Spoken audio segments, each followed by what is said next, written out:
नमस्कार दोस्तों। इनकी आयु 41 ईयर्स प्लस 7 मंथ की हो चुकी है। अब इनके जीवन के उतार चढ़ाव देखते हैं। जीवन कैसा चलेगा, कब कब रुकावट आएगी, कब क्या क्या होने वाला है, वो सब पता चलने वाला है। जब किसी व्यक्ति के हाथ में सीधी या धनुषा का रेखा बने तो व्यक्ति समझदार होता है और जीवन में जो अपॉर्चुनिटी आती है उसे ग्रैब करके आगे बढ़ता है। इस हाथ में आपको जुपिटर माउंट यहाँ ही देख लीजिए कितना खराब है। मैं कलर फोटो में भी बताऊंगा, पर ये एकदम सीधा फोटो है तो बहुत अच्छी तरह से पता चल रहा है। ये पाम यहाँ से चौड़ाई कम है और यहाँ से चौड़ाई ज़्यादा है, तो ऐसे लोग या तो जॉब करते या पार्टनरशिप में काम करते। और ये पाम रेक्टेंगल भी है और स्क्वायरिश भी है, तो मेहनती भी होंगे और साथ साथ में सेल्स और मार्केटिंग में भी एक्सपर्ट होते हैं ऐसे लोग। फर्स्ट सिरा पता नहीं चल रहा है, पर सेकंड फैलेंज अच्छा है, लॉजिक के साथ तत्व के साथ अपनी बात रख पाते होंगे। और अंगूठा मध्यम टाइप का, तो कभी कभी स्ट्रांग एटीट्यूड लेते होंगे और कभी कभी कॉम्प्रोमाइज़ करते होंगे। उंगलियां छोटी है तो हाथ के नीचे काम करने वालों की संख्या ज़्यादा रहती है और फास्ट निर्णय लेते हैं। अगर ये नॉर्मल वे में अगर दो उंगलियां चिपक के रहे फोटो लेते समय, अगर आपकी ये दो उंगलियां चिटक कर रहती है तो ऐसे लोग अपनी संपत्ति का प्रदर्शन करना पसंद नहीं करते।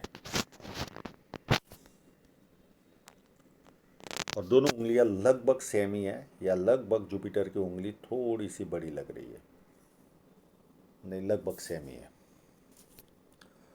छोटी उंगली फर्स्ट फैलेंज के ऊपर तक पहुंच रही है, तो व्यक्ति डॉक्यूमेंटेशन, फाइलिंग, चीज़ों को संभाल कर रखना, याद शक्ति, मनी मैनेजमेंट, अकाउंट, ये सारी चीज़ों में व्यक्ति एक्सपर्ट होता है। अब इनके इंक लगे हुए पाम पर चलते हैं।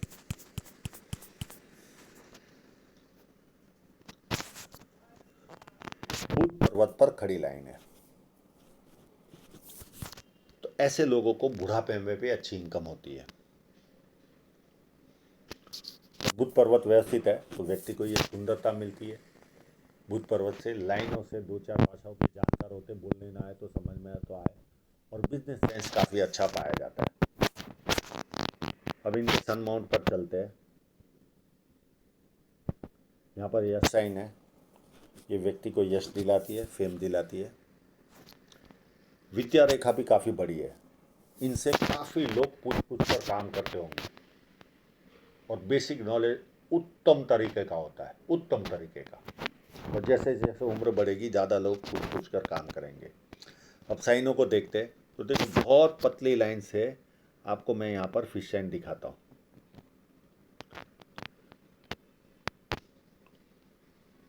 ये यहाँ से लाइन चल रही है और ये घुमाव ले रही है, और ये काफ़ी अच्छी फिश साइन बन रही है इनके हाथ में। हाँ, काफ़ी उत्तम, पर बहुत बारीक रेखा से बन रही है।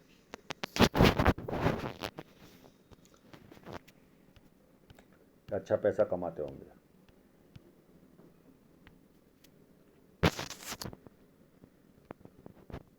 एक यहाँ पर छोटी है, और एक सन लाइन पर ही बहुत बारीक रेंज से बनी हुई है ये वाली।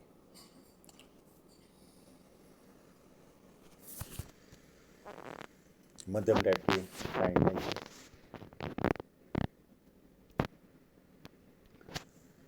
और एक छोटी यहाँ पर भी है।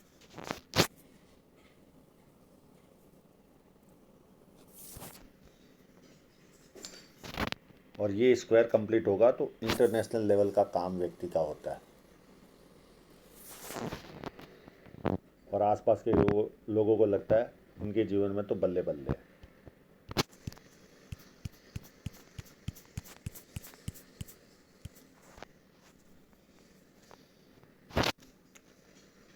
यहाँ पर थोड़ा सा उभार है, व्यक्ति को सुबह उठना अच्छा नहीं लगता।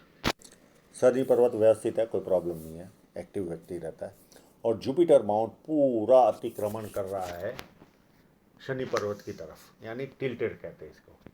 इस तरह का पर्वत हो तो पारिवारिक और सांसारिक समस्याएं व्यक्ति को सताती है।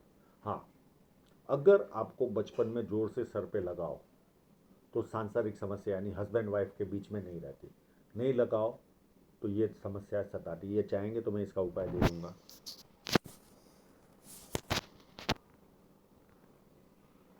जिस व्यक्ति के हाथ में ऐसी खड़ी लाइन हो तो कहीं बड़ा आर्थिक नुकसान भी जाए तो इनका नाम खराब नहीं होता। और बहुत सारे स्क्वायर है तो ऐसे लोगों को बोलने की आदत ज़्यादा रहती है, थोड़े बोल बच्चन होते हैं ज़्यादा स्क्वायर हो तो। और 32 के पहले कोई ना कोई प्रॉपर्टी और 36 साल में अथॉरिटी पोजीशन पर पहुंचते। मंगल पर बहुत बारीक रेखाएं है। महिला के हाथ में इतनी रेखाएं हो तो समझ में आता है, और पुरुष के हाथ में हो तो ये चिंतित स्वभाव बताती है व्यक्ति का। ऐसे लोग, बहुत ज़्यादा लाइनों वाला व्यक्ति बहुत ज़्यादा चिंतित स्वभाव वाला होता है। हाँ, पर सामने अगर महिला के हाथ में हो तो ये एक नेचुरल चीज़ है, पर पुरुष के हाथ में हो तो आराम से बोल दो, बहुत चिंतित स्वभाव के होते हैं। अब दोनों में फ़र्क क्या है? महिलाएं बहुत ज़्यादा जिम्मेदारियां लेती है जीवन में, तो उनका चिंतित स्वभाव होना स्वाभाविक है। पुरुष इतनी जिम्मेदारियां नहीं लेता और उसके हाथ में इतनी रेखा हो तो ऐसे लोग बहुत चिंतित रहते हैं। इसका बेस्ट उपाय है भोलेनाथ के मंदिर पर, अगर ये तो फॉरेन में रहते इसके लिए वहाँ मिलेगा मंदिर क्या पता नहीं, भोलेनाथ के मंदिर पर अगर चढ़ चढ़ाए तो ये चिंता रेखाएं निकल जाती है। और मंगल व्यवस्थित है, कोई प्रॉब्लम नहीं। बाहरी मंगल भी अच्छा है। ऐसे जब किसी से मिलते एनर्जी के साथ मिलते सामने वाला कंफर्टेबल फील करता है। एक इनके हाथ में मल्टी मिलियनियर साइन भी है। अब बहुत ज़्यादा क्लियर फोटो तो ये दे नहीं पाए है। ये देखिए, ये 4 बॉक्स बन रहे हैं। मैं बॉक्स गिनाता हूँ, एक लाइन इधर। अगर इसमें कोई एक लाइन भी टूट रही होगी तो ये बॉक्स नहीं। ये 4 से 5 बॉक्स, और इसकी दिशा होनी चाहिए गुरु की तरफ। इस तरह का हो तो ये मल्टी मिलियनर बॉक्स बोला जाता है। लेडर, मल्टी मिलियनर लेडर, ये व्यक्ति को मल्टी मिलियनर बनाता है। पर इतनी क्लियरिटी नहीं है कि मैं एकदम छाती ठोक के कहूँ, पर आभास तो हो रहा है। ये इसको भी एक पकड़ ले, ये 2, ये 3 और ये 4 बॉक्स मिनिमम होने चाहिए। 5 से हो तो कोई प्रॉब्लम नहीं, और ये कंप्लीट बॉक्स होने चाहिए। कहीं पर भी रेखा स्टॉप होती होगी तो बॉक्स कंप्लीट नहीं होता होगा, तो ये फल नहीं मिलता। दूसरा अगर देखें तो ये स्क्वायर रहते हैं। ये व्यक्ति सच्चाई पसंद इंसान होता है, इनको झूठ बोलना पसंद नहीं आता। और ये जो लाइनें इधर चल रही है, इसके बजाय अगर इधर होती ये लाइनें तो ऐसे लोगों को नेगेटिव एनर्जी का भी एहसास होता है। और ये ट्रैवलिंग लाइन है, ये व्यक्ति को भरपूर ट्रैवल कराती है। और ये ट्रायंगल है, ये विदेश से धन प्राप्ति का योग बनाता है, और ये ऑलरेडी विदेश में ही है। और चंद्र अच्छा हो तो पानी अच्छा लगता है, दूध से बनी वस्तु अच्छी लगती है, निर्णय शक्ति अच्छी होती है, नई नई चीज़ें करने का शौक होता है। शुक्र पर्वत पर ये शेयर सट्टे की लाइन है।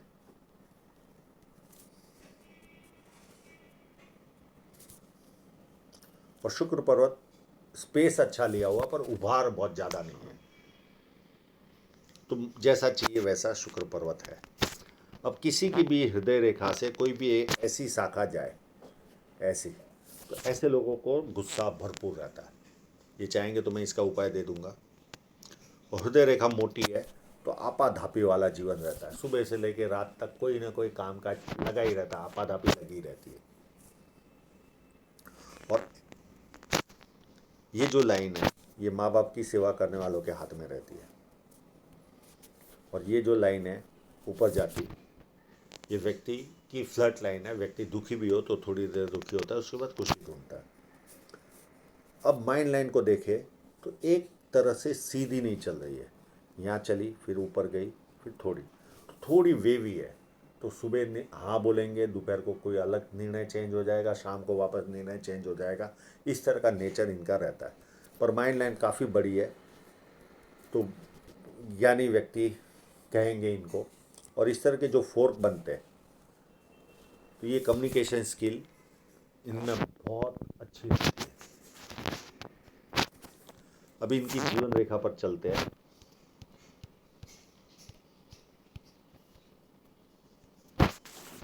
जीवन रेखा पर देखें तो एज 27 में इस रेखा ने इनकी शादी कराई, एज ऑफ 27 में। उसके बाद अगर देखें तो 30 या 31 के आसपास ये लाइन यहाँ से निकलती होगी, तो 30-31 के आसपास कोई नियर एंड डियरर की भी डेथ हुई होगी इनके जीवन में। और एक 32 की ये राहु रेखा है, जो मैं पूरे फोटो में भी दिखाऊंगा। शादी के बाद एक छोटी सी रेखा आई होगी 1.5 साल के बाद, और बाकी की छोटी छोटी रेखाएं चल ही रही थी तक में भी। और एक चीज़ है, शादी के साल में ही एक ऑफशूट भी नज़र आ रहा है उसके आसपास में। अब इसका उद्गम स्थान पता नहीं चल रहा है, या तो शादी के पीरियड में या 1-2 साल में कोई प्रॉपर्टी का योग भी बना होगा इनके लिए।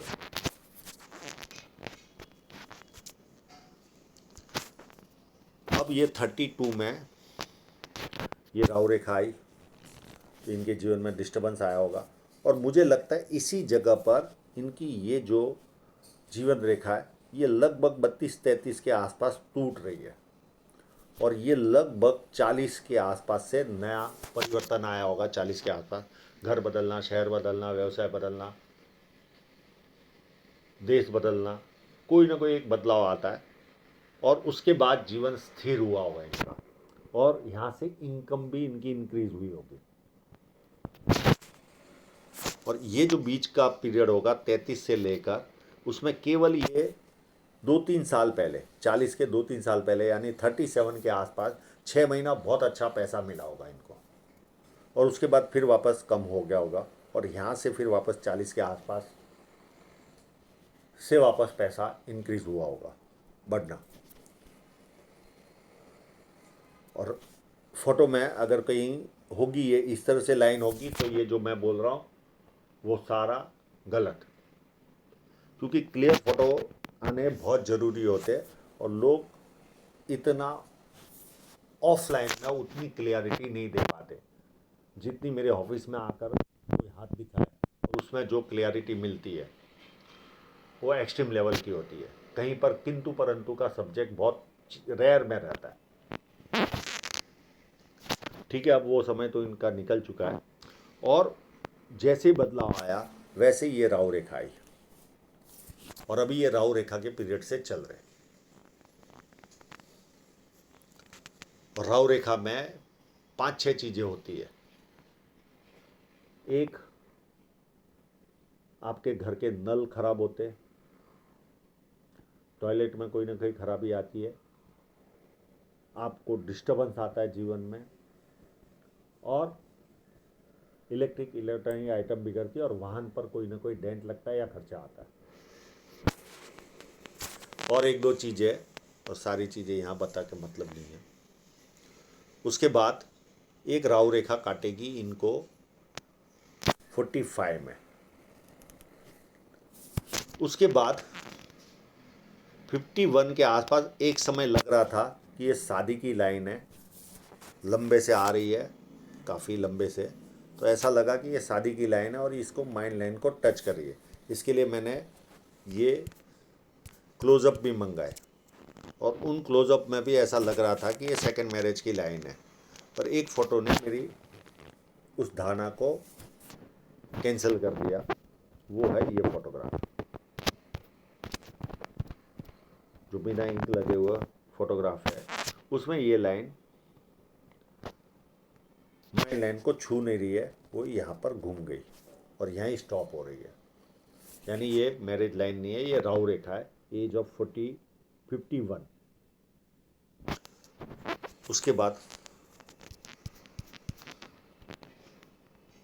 उसके बाद इनके जीवन में एक राहु रेखा आएगी 54 में, और यहाँ कोई इसी जगह अगर ये इस तरह से लाइन नीचे जा रही होगी, तो कोई बहुत प्यारा व्यक्ति इनके जीवन से कम होगा, नियर एंड डियर की डेथ। ये एज ऑफ 54। अब इसका कनेक्शन पता नहीं चल रहा है, क्योंकि इतनी भी कोई क्लियरिटी इनके फ़ोटो में नहीं है। अब ये कनेक्शन यहाँ है या यहाँ है, पता ही नहीं चल रहा। तो ये 54 की राहु रेखा है, फिर 57 की ये राहु रेखा है, और ये 59 लगभग ये सेकंड मैरिज की लाइन है। ये भी लंबे से आ रही है और यहाँ टच हो रही है। इसको भी हम ध्यान से देखने की कोशिश करते हैं, क्योंकि फोटोग्राफी की इतनी क्लियरिटी इनमें मिल नहीं रही है। तो ये लाइन भी अगर यहाँ से चलकर यहाँ स्टॉप होती होगी और ये दूसरी लाइन होगी तो ये केवल राहु रेखा है। पर ये लाइन अगर ऐसे छूकर यहाँ ये पूरी तो हो रही है, माइंड लाइन को टच कर रही है, तो इस तरह से अगर टच करे और काट के आगे न जाए तो ये सेकंड मैरिज एज ऑफ 59 में कराएगी। और ये यहाँ पर अगर ब्रेक होती होगी, ये कोई दूसरी लाइन होगी और ये कोई दूसरी लाइन होगी, तो फिर ये फल नहीं मिलेगा। तो केवल राहु रेखा पकड़ना।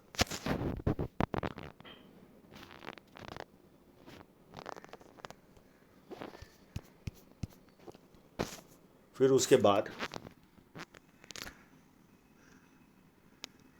59 के बाद एक हल्की सी राहु रेखा आएगी इनके जीवन में। 66 में मामूली सी राहु रेखा है और एक 71 में आएगी और 79 में बहुत बड़ा ऑफशूट है। और उसके बाद 5-6 साल के बाद और एक ऑफशूट है, 4 साल के बाद।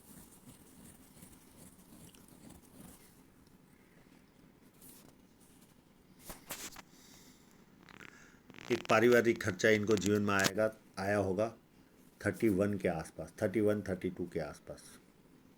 एक छोटा सा आर्थिक कष्ट गया होगा 35-36 के आसपास। एक 41 में कट था, इनको नुकसान कुछ गया होगा 41 के आसपास भी। अब इनकी जो धन रेखा है उस पर चलते हैं। धन रेखा ये जो साल गया होगा 36 से लेकर 38 का, ये काफ़ी एक्सपेंसिव गया होगा इनके जीवन में। उसके बाद का भी जो समय है, ठीक है, 40 के आसपास से ग्रोथ मिली होगी, पर इसी पीरियड के आसपास से ग्रोथ है, 40 के आसपास से। और उसके बाद ये धन रेखा काफ़ी उत्तम होते होते 55-56 तक एकदम स्मूथ चल रही है। फिर इस जगह से वापस थ्रेड नज़र आ रहा है। तो ये जो 4 साल रहेंगे ये इतने अच्छे नहीं जाएंगे, 3 से 4 साल, और फिर वापस इनको ग्रोथ मिलनी चालू होगी। यहाँ पे जो फोटो दिख रहा है वो हिसाब से मैं बता रहा हूँ। पर ये ख़राब भी हुआ तो बहुत सारी दूसरी लाइनें भी है जो इनको पैसा देती रहेगी। और एक और धन रेखा इनके जीवन में स्टार्ट हो रही है। वो एज अभी के पीरियड में 1-2 साल में कोई नया काम और करेंगे, और वो भी इनको अच्छी ग्रोथ मिलने वाले उसमें भी। और वो 55 तक तो दिख ही रही है ग्रोथ। तो ये भी लाइन अच्छी है। तो आने वाला समय आर्थिक रूप से पैसे की बचत के रूप में काफ़ी उत्तम रहने वाला है। और साइने तो इनके हाथ में है ही है, तो पैसा काफ़ी उत्तम कमा रहे होंगे और आगे भी कमाएंगे। पर ये जो लाइन थी ये इतनी अच्छी नहीं थी, इस जगह से लेकर इतने पार्ट तक 40 तक ये समय अच्छा नहीं रहा होगा। ये 41 में कट आया, 39 तक समझो, और ये 41 में कट आया। तो आशा रखता हूँ इनके सभी प्रश्नों के जवाब इनको मिल गए होंगे। और आप लोगों का पूरा वीडियो देखने के लिए बहुत बहुत धन्यवाद।